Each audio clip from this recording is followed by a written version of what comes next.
Hey, how's it going? I'm IlaGolden and welcome to Ila Reads.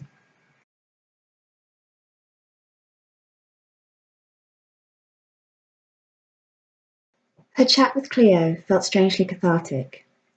Okay, so she didn't come away from it totally convinced they were friends now, but she did feel secure with the idea the back and forth of petty tit-for-tat they'd been bantering before now would be put aside. It was a nice place to be in, even if Echoe wasn't entirely sure how she ended up there. Their chat had lasted about an hour, and Cleo had come with her to pick Synth and Piccolo up from the clubhouse. Upon emerging, Piccolo started to make a beeline towards Cleo, before hesitating and heading more directly towards Echoe. How many days until Una Lilith has you back rehearsing? Piccolo studied her for a moment. I don't know yet, Pico, but I can probably find out tonight. Why? They want me to start taking grades, but they need me to have an audition thing to make sure I'm ready to start having more advanced classes, and that's going to be in about 2 weeks. Between now and then, I'm not supposed to miss any of their sessions so that I can get in as much practice as possible. How many sessions do they do a week? Echoe frowned. 5. They leave the weekends for the more advanced students to do their grades and stuff. So you'll have to come here on both my nights and your patches then? She nodded. I really want to start doing grades though, and everybody says I'm a natural, so can I, Mama? Please? Of course, she smiled. I can see this is something you really want, and I'm glad you found something like this you enjoy. I guess it's true what they say about performing being in the blood of all Neath. Cleo laughed. For a moment this caused a strangely visible look of distress to appear on Piccolo's face. It was only there for a moment, but it was a moment too long as far as Echoe was concerned. It was a moment which confirmed the notion she'd only suspected until now. Her daughter didn't like thinking of herself as being part Neath. Before she could say or do anything, however, Synth bounded out from his own activity and raced towards them. Before she could even get a greeting out, he clambered up onto her lap and wriggled with the anticipation of a chair ride. Hey, my little one, how was it today? Did you have fun with those friends of yours? We made paper-mache masks to paint when I come again. He grinned up at her. Did you now? He nodded. Match via me made matching ones. Lizzie said they were all real good and she can't wait till we paint them.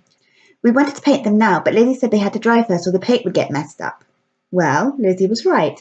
They do look better when you wait. Plus now you'll have something to look forward to next time. Tomorrow? We'll see. There's no point in asking Mama about its work. We're at Patches tomorrow, remember? There was something almost taunting in Piccolo's voice. I'm sure he'll have no problem with it. Cleo stepped in. And whilst he's at his art club, you, your Mama, Pat and I could all go for a nice hot drink or something. For the first couple of moments after the suggestion had been made, Echoe felt confused. Then she remembered they were supposed to have their little chat with Piccolo that weekend. Instantly her stomach knotted. After the week she had, she really wasn't ready for this. But clearly, Mia and Cleo were. A part of her couldn't help but wonder if that made them insensitive or not. After all, it's not like they had no idea about the week she'd been through, but at the same time... Well, doesn't that sound like a plan? Echoe's face felt as tight as the expression she was wearing. But I think the best plan for right now is for us to all go home and get some dinner. Yay! Synth's cheer was almost instantaneous. What are we having for dinner tonight? Piccolo studied her for a moment. Fish and chips. Homemade chips or the store kind? Since when have I ever cooked the store kind, Pico? She gave a slight laugh. And the fish isn't in batter or breadcrumbs before you ask either. Okay, a weak smile formed on her face. I guess that's kind of healthy. Since when do you care about how healthy your evening meal is? She frowned for a moment. Some of the girls in class who are already taking grades says it's important for dancers to watch what they're putting in their bodies because too much junk food will make them fat and sloppy. I'm sure that means she can still have treats occasionally, Pico. She did her best not to roll her eyes. And since when did our diet mostly consist of junk food anyway? I always cook from scratch. That was the whole point of getting the slow cooker. I know. She uncomfortably shifted her gaze away. If the other girls in these lessons are making you feel bad about yourself, then they're not really friends, you know? Friends don't make you feel bad about yourself. I know, she kept her gaze averted. And they don't make me feel bad, honest. I'm not sure if I believe you, Pico. They don't? Really? Her gaze turned back to meet with Echoe's. I'm the one who wants to make sure I'm eating properly, not them. They just made me feel like I could ask about it. That's all. If you say so. Something told Echoe her daughter was lying to her, but she wasn't totally sure which bit of what she was saying was the lie. Personally, I think you could stand to have a few more treats. Cleo placed an arm around Piccolo's shoulder. There's nothing to you as it is. Piccolo shrugged and began walking forward. It wasn't like her to outright shun affection from Cleo. It was one of the reasons Echoe often found herself insanely jealous of her. The only reason she would have done it is if Cleo had said something which had upset her, and the only thing Echoe could think of was the neath comment. Cleo's face filled with a strange look of confused disappointment, confirming the notion she wasn't used to Piccolo's shunning. But she didn't say anything. Instead, she followed after her, prompting Echoe to do the same. Pico's never happy. Synth gave a little pout before a cheekier look appeared on his face. If Pico don't want her treats, can I have them, Mama? Well, you certainly get enough treats of your own. She kissed the top of his head as she continued pushing herself forward. So I can't have Pico's? He looked disappointed. Pico's just being a silly Billy right now, little one. When she has the treats, she'll probably want them again. But if she don't, they'll still be her treats, little one. She's the only one who can decide what happens to them. At that, his face took a real fall and he folded his arms. There was something about a scowling 5-year-old which just looked so funny Echo had to resist the temptation to laugh. If Pico says who has them, she won't let me have them. The grumbling tones of his voice was just as cute and funny as his expression. Pico doesn't like me. That's not true, little one. Pico loves you. You're her baby brother.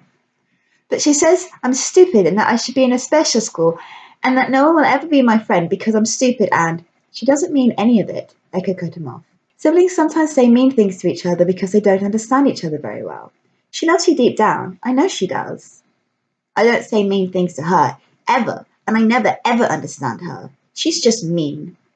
I know that's how it feels, but I promise you, she does love you really. Okay, Mama. He sounded as if he didn't quite believe her. So, if Pico doesn't want her treats next time, you should ask her for them. I'm sure she'll give them to you. Okay, he pouted. But I think she won't. With the kids finally in bed, Echo moved into the kitchen and set about making herself a cup of tea.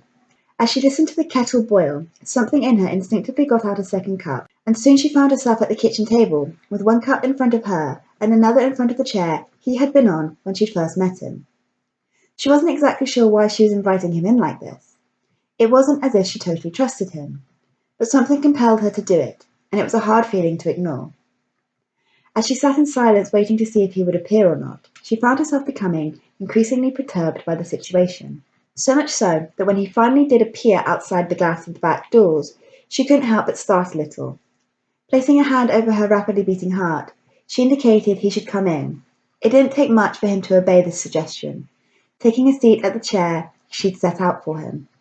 For a long while then, they both sat in silence, Echo occasionally sipping her tea, whilst Micah stared at his as though he wasn't totally sure what it was. I want to be able to trust you. Echo's words were as blunt and direct as she could muster. You can, Micah frowned. Why would Echo not? Are you capable of projecting your own powers through others? For a few long moments, Micah just stared at her as though he hadn't expected the question. Then his expression hardened, and for the first time, Echo was able to see more than just the boyish playful charm he'd been trying to project. Yes, I am Maino. I can do as you say, but I did not do so against Echo's sister. How do you know I was talking about her? Maino is not fooled by projection. Maino can sense projection. That's a little convenient, don't you think? Echo could feel her body become tense. It wasn't me, but I know what you're talking about because I can sense these things. I thought the whole point of this technique was to stop people from sensing it. I was not clear. Sorry. I mean, Maino can sense sons and daughters' projections. It's sensed different to Maino, like quality not so good. Still feels like a convenient explanation to me. She half turned her head away. More so now you've added this clause. You think I lie? Honestly, I don't know. I don't know you well enough to tell whether or not you're lying to me, and that's the whole problem. I don't know you. How can I believe anything you tell me when I don't know who you are? I am Micah. I care for Echo. I'm not hurt. For a moment, his expression looked genuinely crushed at the thought. Then it tightened again as he got to his feet. I should go. I make mistake. I should not come. I not come back to Echo again. No! She caught hold of his wrist. I mean, don't say you won't come back again. She pulled away. It's just, things are complicated and confusing right now. I want to be able to trust you. I do. I just don't know if I can, and that frightens me.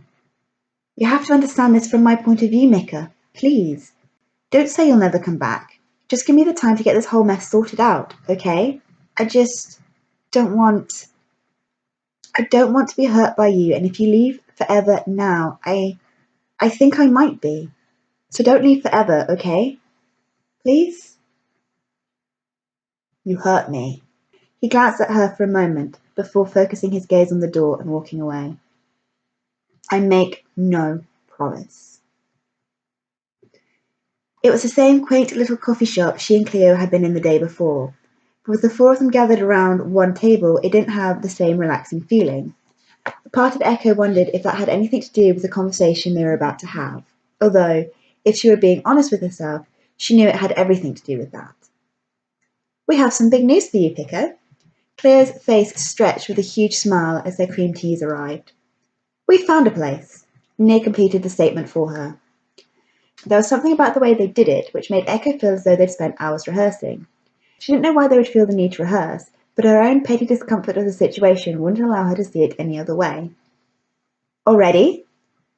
There was something about the sound of Piccolo's voice which made it hard to tell if she was excited or disappointed by their news. We've been narrowing down the choices for a while. Nia took a sip of his tea. Then we saw this place and just fell in love. It has 4 bedrooms, so you'll have your own even when Cynthia's visiting.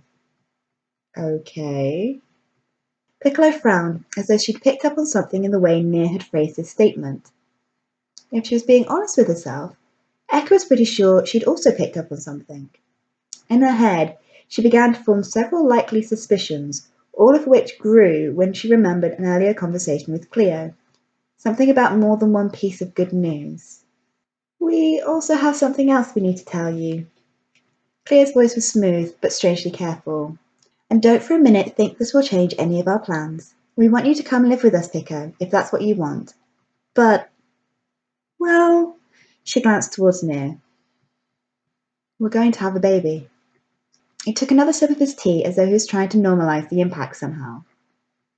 Knowing him as well as she did, Echoe wasn't totally sure who the person acting so nonchalantly about having a baby really was.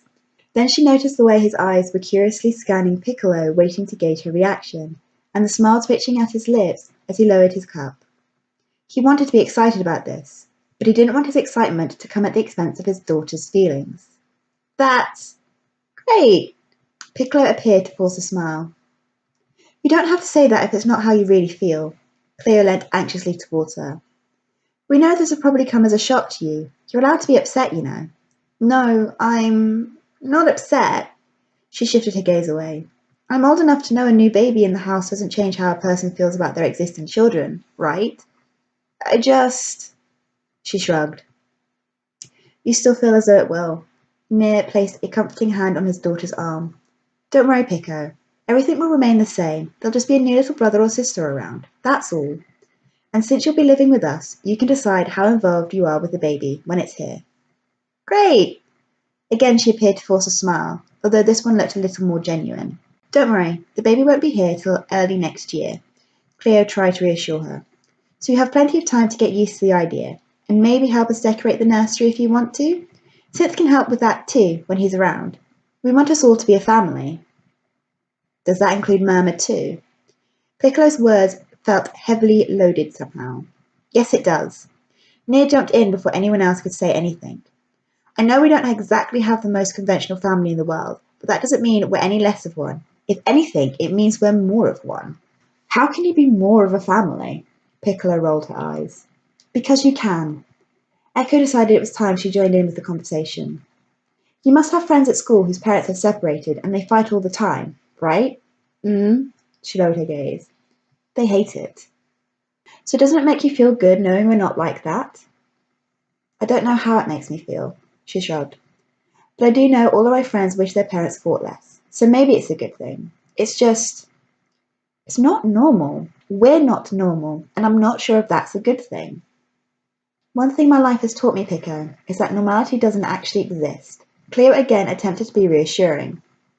The only certainty we have is that we're all different, and those differences are a good thing, if you say so. She remained unconvinced. Would you rather we talk about the new place now instead? Nia studied her for a moment. We could talk about how to decorate your room and stuff. Okay. Her smile this time was weak, but definitely genuine. I'd like that. Enjoyed what you've heard so far? Please consider subscribing to find out when the next part's being released. Thanks for watching. See ya!